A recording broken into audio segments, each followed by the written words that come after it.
Para o ministro da Fazenda, o governo só tomará medidas se a crise externa se agravar. Até agora, segundo o Guido Mantega, o Brasil não foi atingido pela crise e o único reflexo sentido até agora foi a forte flutuação cambial. Na semana passada, o governo teve de intervir vendendo dólares no mercado futuro para conter a alta exagerada da moeda americana. A cotação do dólar chegou a quase R$2. A alta obrigou o Banco Central a vender a moeda norte-americana no mercado.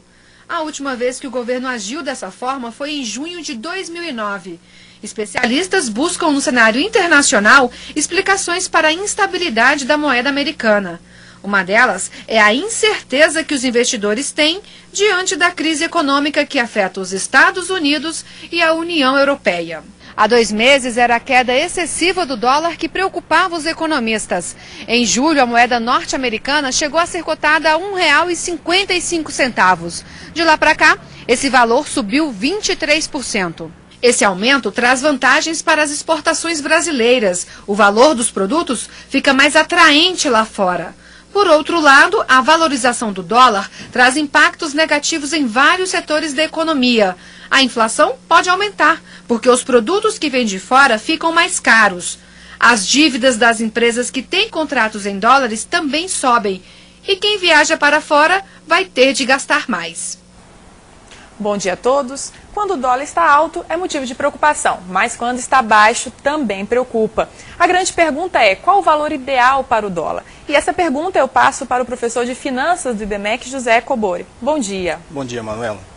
Olha, o valor ideal não existe, né, como a gente diz. O que não pode existir são as distorções e a alta volatilidade nesse valor, que é o que o Banco Central está tentando combater, né? Com relação às exportações, nós vimos aí na reportagem que o dólar alto traz benefícios. Mas então para a indústria sempre o dólar alto é que é o ideal? Para a indústria exportadora, né? Como você viu na reportagem anterior, para quem importa, obviamente os produtos ficam mais caros. Isso também acaba atrapalhando um pouquinho na ajuda do combate à inflação. Mas então não é vantajoso para a indústria com relação à inflação? Com relação à inflação. Agora, para os exportadores, eles sempre querem, óbvio, uma taxa de câmbio mais alta, porque os produtos brasileiros se tornam mais competitivos lá fora.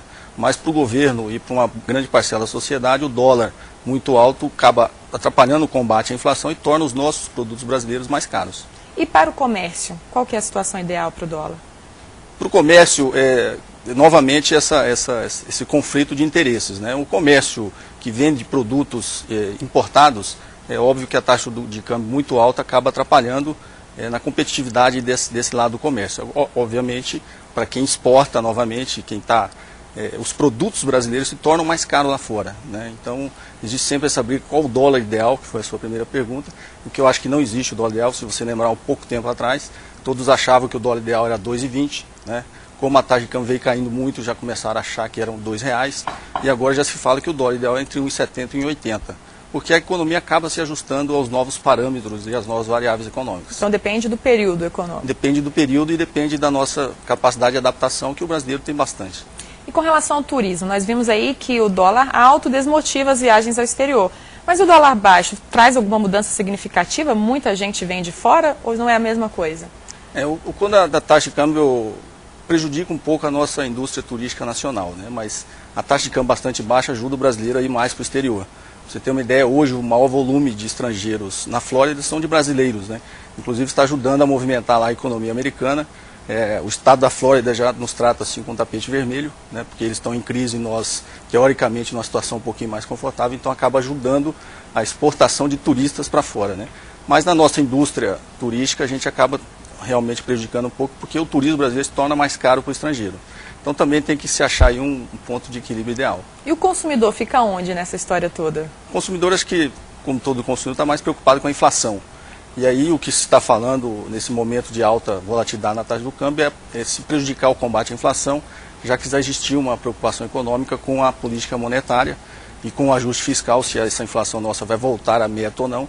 E aí a alta taxa de câmbio também acaba atrapalhando um pouquinho, jogando um pouquinho contra o governo, e daí a justificativa do Banco Central está tentando minimizar essa volatilidade. E para finalizar, se essa crise na Grécia acabar, o dólar cai aqui no Brasil? A tendência de médio e longo prazo ainda é de queda do dólar, né? Esse repique de alta é muito devido a essa crise na Grécia e ao aumento da aversão ao risco, porque se a situação lá fora piorar, vai aumentar o fluxo de capitais saindo do Brasil e voltando para os investidores estrangeiros. Mas a tendência de longo prazo é que a taxa de câmbio continue caindo.